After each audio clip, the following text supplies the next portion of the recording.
Hello दोस्तों, सैनिक ITI YouTube channel में आप सबका स्वागत है। अब हम चलते हैं 10 क्वेश्चन का जो पैटर्न है उसमें अब आगे बढ़ते हैं। तो अब आपके सामने हमने क्वेश्चन लेकर आया है, जिसमें पहला क्वेश्चन हमारा है कि 1 प्लस काट स्क्वायर थीटा का मान होगा। इसमें 4 विकल्प है। पहला है cosec theta, cosec square theta, दूसरा सेक स्क्वायर थीटा, तीसरा साइन स्क्वायर थीटा और आपका चौथा जो है कॉस स्क्वायर थीटा।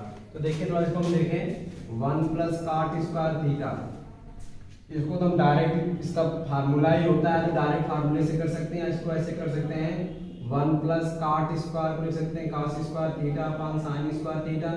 इसका हम तिर्यक गुणा करेंगे तो हो जाएगा sine square theta plus cos square theta बटे कह देंगे साइन स्क्वायर थीटा।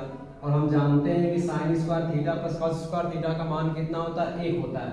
ये हो जाएगा 1 बटे साइन स्क्वायर थीटा और इसको रखेंगे तो क्या होगा हमारा 1 बटे साइन स्क्वायर थीटा जो होता है ये बराबर होता है कोसेक स्क्वायर थीटा का।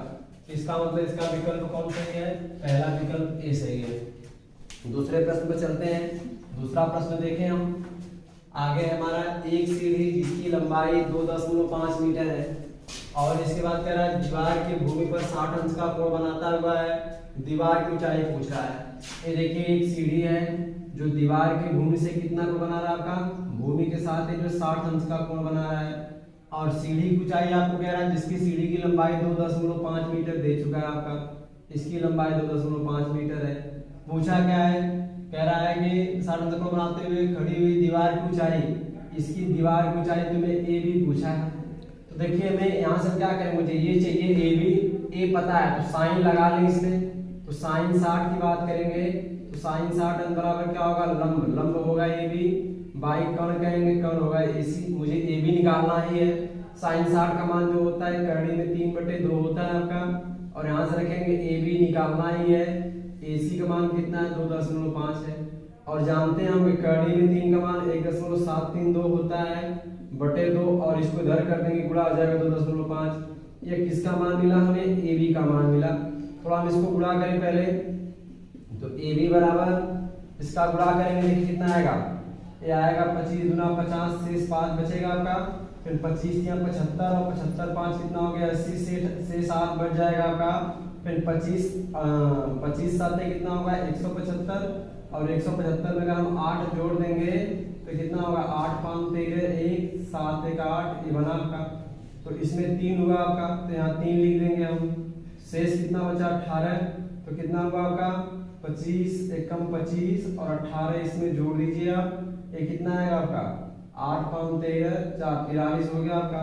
तो ये कितना है आपका, ये आ गया आपका 43 35 0 दशमलव के अंक पर 4 अंक पर 1 2 3 4 कितना होगा 4.33 बटे 2 आया आपका। इसका मान हो जाएगा आपका ए बी बराबर 2 दूना के 4 दशमलव 2 1 कम 2 फिर 2 6 के 12 2 5 10 आ गया कितना 2.165 मीटर। तो इसमें कौन सही आपका है, इस सी वाला सही है। अब अगला सवाल पढ़ते हैं। सब तीसरा सवाल आपका ये है, तो देखते हैं सवाल नंबर 3। सवाल नंबर 3 क्या है, देखिए कह रहा है जो है उन्नयन कोण ज्ञात कीजिए। हमने बोला उन्नयन कोण क्या होता है, जब कोई वस्तु या दर्शक नीचे हो और वस्तु ऊपर को देखेंगे तो दर्शक के आंख से खींची गई क्षैतिज रेखा और वस्तु उन्नयन रेखा के बीच में जो कोण बनता है उसे उन्नयन कोण कहते हैं। अगर आप उन्नयन कोण ज्ञात कीजिए, यदि एक सीढ़ी दीवार से, एक सीढ़ी जो है दीवार से, दीवार है हमारा 45 अंश का कोण व भवन से दूरी 16 मीटर है। इसका जो है 45 अंश का कोण बना रहा है दीवार, सीढ़ी जो 45 अंश का कोण बना रहा है और इसकी दूरी यहाँ से कितना है 16 मीटर है और ये एंगल 45 मीटर है आपका, 45 अंश है कोण। सारे देखो सवाल ये है आपका, भवन की ऊंचाई ज्ञात कीजिए। यदि एक सीढ़ी दीवार से 45 अंश कोण बनाता है, कोण व भवन से उसकी दूरी 16 मीटर है, तो भवन की ऊंचाई पूछा है। तो देखिए हमारा यहाँ ए बी एक भवन है, ये भवन हमारा है, इसकी दूरी यहाँ से दिया है 16 मीटर, ये ऊंचाई पूछा और ए एंगल आपका 45 अंश दिया हुआ है। तो यहाँ से निकालेंगे हम, तो इसको हम सी कह रहे हैं। तो इसमें क्या लगाएंगे हम, tan लगाएंगे। तो tan लगाएंगे तो क्या होगा, tan एंगल कितना 45 अंश बराबर क्या होगा लंब, लंब होगा आपका ए बी बटे आधार कितना हो गया BC। और हम जानते हैं कि tan 45 का मान 1 होता है, ये क्या होगा ए बी बटे BC। यहाँ से कह देंगे BC का मान रख देंगे हम 16 मीटर है, तो AB निकालेंगे तो AB कितना होती है, गुणा करेंगे तो AB भी कितना आएगा 16 मीटर। अर्थात इसका कौन सही होगा आपका, विकल्प नंबर बी सही है।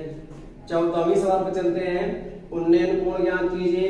एक लाइट हाउस की जिसकी ऊंचाई, मतलब उन्नयन कोण में बताना है, और एक लाइट हाउस की ऊंचाई आपको दिया हुआ है 15 मीटर, वह आधार से दूरी भी 15 है।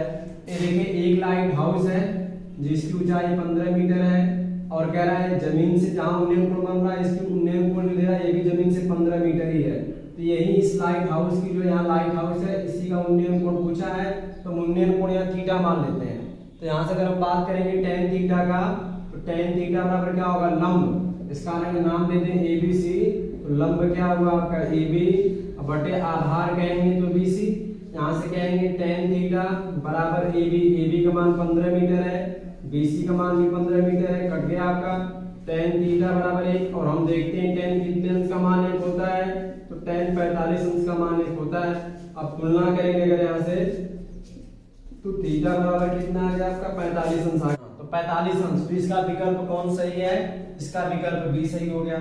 आगे चले, अगला सवाल है AC की ऊंचाई क्या होगी, चित्र दिया हुआ है। यहाँ से देखेंगे तो AC की ऊंचाई कितनी होगी, यहाँ से चित्र में देखेंगे तो यहाँ से लगाइए, यहाँ से लगाएंगे tan 60 अंश बराबर लंब होगा AC, और बटे आधार लेंगे AB। tan 60 का मान करड़ी में 3 होता है, AC मुझे पता नहीं भी निकालना है, AB का मान 100 दे चुका है, और जानते हैं करड़ी में 3 का मान 1.732 होता है, बराबर AC बटे 100 कह देंगे। तो यहाँ से देखिए AC बराबर क्या होगा, 1.732 गुणे क्या कह देंगे आप, 100 कह देंगे। तो AC बराबर कितना होगा, ये होगा 100 गुणा करेंगे तो जाएगा 173.2 मीटर। तो इसका विकल्प कौन सही हो गया आपका, ये हो गया आपका C सही हो गया आपका। ये हमारा 5 क्वेश्चन हुआ।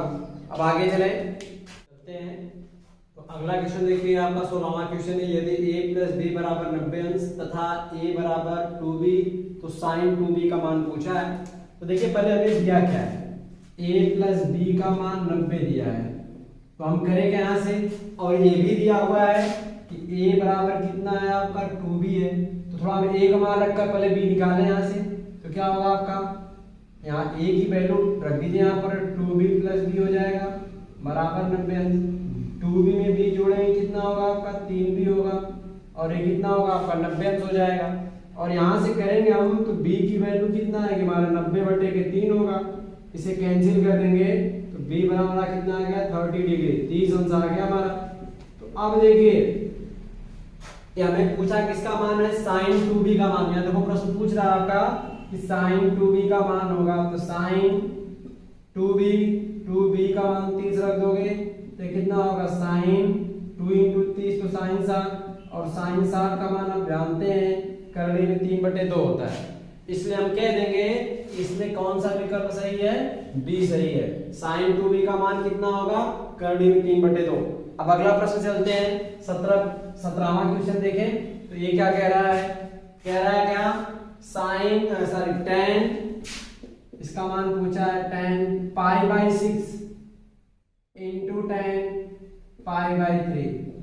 चलिए पहले ना से देखें, हम बताए थे आपको कि पाई रेडियन जो होता है, पिछली वीडियो में हमने बात आपसे किया था, पढ़े होंगे तो आपने समझ गए होंगे कि पाई की जो वैल्यू होती है वह 180 डिग्री के बराबर होता है, 180 अंश के बराबर होता है।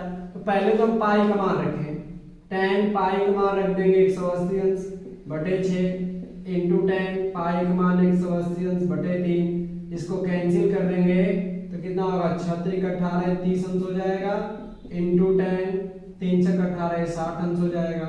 tan 30 का मान आप जानते हैं कितना होता है भाई, 1/3। tan 60 का मान करड़ी में 3, और इससे जब ये कटेगा तो कितना आएगा, इसका आंसर 1 आएगा। तो इसका कौन सा विकल्प सही है, विकल्प नंबर सी सही है। अब अगला प्रश्न चले हम क्वेश्चन नंबर 18 पर चलते हैं। 3 कह रहा है क्या, 3 मीटर ऊंचे खंबे की परछाई की लंबाई 3 मीटर है। मतलब कहने का यह है कि कोई खंबा है जिसकी लंबाई 3 मीटर है और इसकी परछाई सूर्य कहीं इधर होगा तो तो इसका परछाई इधर जो आ रहा है वह 3 मीटर ही हो रहा है, उसकी परछाई भी 3 मीटर जा रहा है आपका। तो ये आपका उन्नयन कोण पूछा है, ऊपर की तरफ जो कोण बनता है यही कोण उन्नयन कोण होता है, हमसे यही पूछा है। तो हम इस उन्नयन कोण को थीटा मान लें। देखिए ये 3 दिया है 3 मीटर, ये भी 3 मीटर दिया है, तो हम यहाँ से लगाएंगे, सूत्र पढ़े होंगे, tan थीटा बराबर क्या होता है, लंब बटे क्या आधार, लंब होगा BC, आधार हुआ AB। यहाँ से देखो tan थीटा कितना हो गया 3/3, ये कैंसिल होगा, तो tan थीटा कितना हो जाएगा आपका 1 हुआ। और हम अब देखेंगे tan कितने अंश का मान 1 होता है, तो tan 45 अंश का मान 1 होता है। तो tan से tan हटेगा तो थीटा बराबर कितना आएगा आपका 45 अंश। देखो हमारा एक वैल्यू हो गया, उन्नयन कोण कितना होगा आपका 45 अंश। तो इसका देखिए 20 सही है आपका। अब आगे हम चलते हैं क्वेश्चन नंबर 19 पर। तो क्वेश्चन नंबर 19 का मान हम देखें कैसे निकलेगा। पूछा क्या हमसे, tan π/2 का मान पूछा है, tan π/2 का मान। यहाँ से देखिए tan अभी हमने बोला पाई का जो वैल्यू होता है डिग्री वो कितना होता है 180 अंश बटे 2 है, 2 लिख दीजिए। इसे कैंसिल करेंगे तो कितना होगा आपका 90, मतलब 90 अंश बटे 2 होगा। और इसकी वैल्यू देखिए हम जो है हम पढ़ चुके हैं, ट्रिग्नोमेट्रिकल टेबल आपको पीछे भी नहीं बताया था, नहीं तो ट्रिग्नोमेट्रिकल टेबल से देखिए इसका वैल्यू आपको याद होना चाहिए। तो इसकी वैल्यू tan 90 की जो वैल्यू होती है इनफाइनाइट या अपरिभाषित कहते हैं।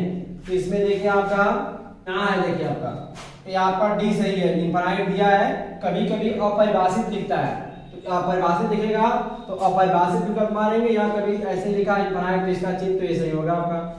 अब अगला सवाल लास्ट देखिए, 20वां सवाल आपका है 1/sin² theta minus cot² theta का मान पूछा है। चलें 1/sin² हमने पीछे सूत्र बताया आपको कि 1/sin जो होता है इसका फार्मूला देखें, 1/sin थीटा हमारा जो होता है कोसेक थीटा होता है, तो 1/sin² है तो कोसेक स्क्वायर हो जाएगा माइनस cot² थीटा। और देखिए सूत्र ही ट्रिग्नोमेट्री का है, त्रिकोणमिति का सूत्र आप पढ़े होंगे, cosec square theta minus cot² theta की जो वैल्यू होती है वह 1 होती है। बल्कि इसी पर में क्या और लिखेंगे, sec² theta minus tan² theta, इसका भी वैल्यू 1 होता है। तो ये आपका इसकी वैल्यू कितना होगा 1। तो इसका विकल्प कौन सही है आपका D सही है। तो ये हमारा 10 क्वेश्चन का पैटर्न आपके सामने। तो इतना ही, धन्यवाद।